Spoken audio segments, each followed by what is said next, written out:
Our priority number one for this year, for 2018, is to establish a women and girls agricultural skills training center and to have a deeper understanding on how we could adapt to climate change.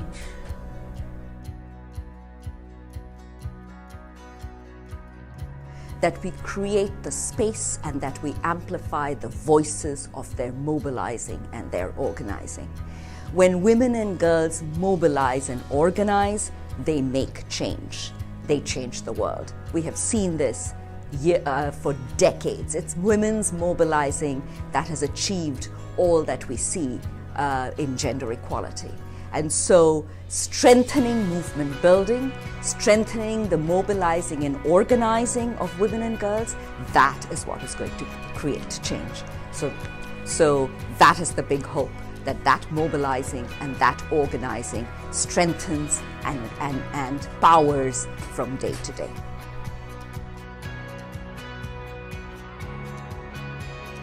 Rural women need to be assisted to become more empowered, but there will be no one answer, no one size fit all solution for all of them.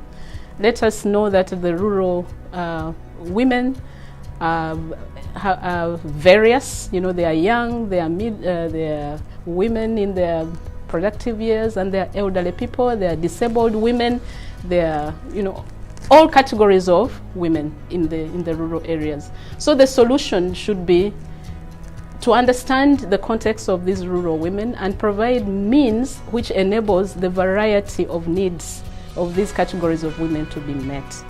Learning to organize at that level, at the grassroots level of these women, so that their voices become heard, so that they understand the issues and are able to articulate them, is a very important entry point. I think that probably would be one of my most important priorities.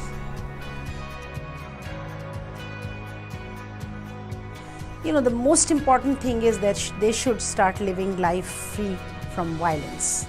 And also that rural women must be seen and considered as farmer. She is the producer, she is the one who's working hard in the rural areas, but all kinds of schemes, programs reach out to only male farmers and they are considered as farmers. So recognize their contribution to agriculture and farming, and also of course the young children, rural adolescent girls, to empower them with education. My number one priority is that we allow women and girls to know that they have a voice and they're not a second-class citizen. That regardless of whether we come from the fields or we come from one of the highest corporation it is, we're still the same. And if we stick together and know that we are women and women have a great power, and I look one day we're still waiting on that first female president, and it could be a woman from out the fields, out the rural area. Could be me. I think one has to start with education. I think education for girls is the most important thing. But when we say education, we mean allowing the girls to get to school safely. When they get there, to have proper bathrooms so that if they're menstruating, that they can have a privacy. Good teachers, and also models, expectations, not to be told, all right, you're a girl from a rural area, no expectations, but to give them expectations. And when the UN measures it about education for girls, it's not only who attends, it's who finishes the elementary school and then secondary school, who finishes. So the single most important issue, I think, is our survival, and addressing the reality of nuclear war and what that would mean, and also spreading awareness and promotion of the new nuclear ban treaty. We've got more than 120 countries, member states of the UN, that have accepted this treaty. The 9 nuclear countries have not. And this is a very important issue for all of us, because We either stop the potential nuclear war or we stop ourselves for all time. My number one priority is education. I believe if we really commit to make sure, and I don't mean just schooling education, really information that girls need that makes their lives better is really important. And at the same time, schooling as well, because if a girl can read and write and access information on her own, her life will be 1,000 times better. And then you know that she's going to bring that information to her family and community, and that will definitely domino affect the whole country. I would love to see not just a country and a region, but I'd like to see a world that is free of violence, especially sexual violence against women and girls. I will consider it a great accomplishment for not just me, but for the organizations that I work with and represent, if there comes a time when sexual violence and gender-based violence is reduced to the point of almost elimination. My number one priority are to work on the CEDAW Convention for women and girls, because we are seeing in Trinidad and Tobago quite a large number of attacks on women, particularly women in the rural areas and girls. And therefore it is our aim, it is our drive to continue to work on those areas where we can empower our women and take them out of that culture. World leaders, in my opinion, should ensure that children, mainly girls, get educated and empowered, and for my opinion, to get equal to voice.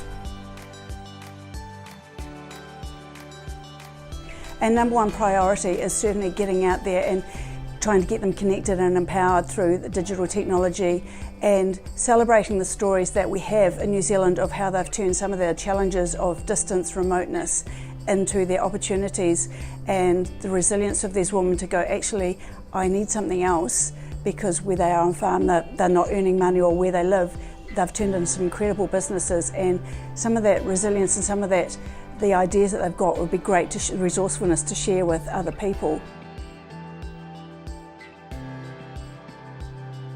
Issue of SDG 5, women, gender equality and women empowerment.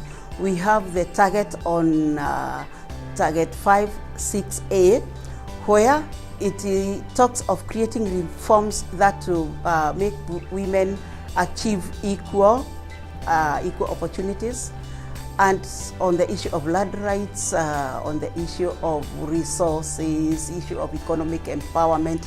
This is my number one priority. We need security. We need peace. That is priority for us. Because if we have peace in our country, we can work ourselves to change our situation. We are strong, but our priority is peace.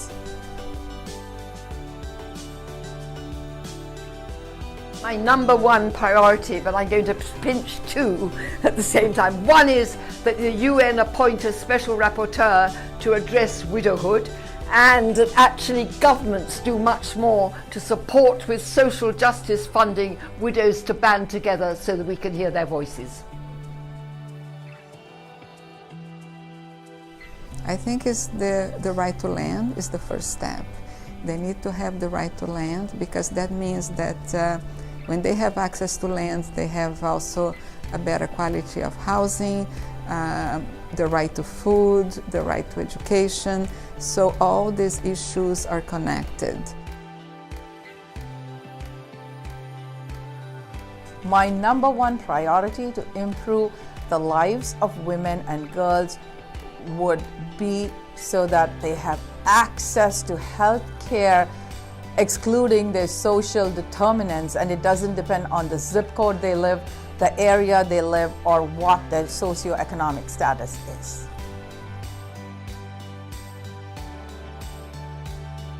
The number one priority for improving the lives of women in the rural areas around the world but to make sure that they have access to quality primary care.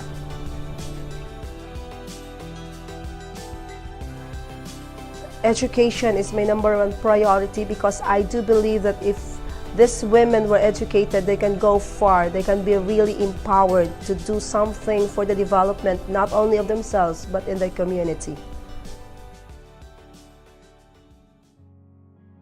So for me, it's about creating a global environment where women have role models and stories and narratives that position them as change agents, whether it be in the political space, the workspace, the economic space, the family space.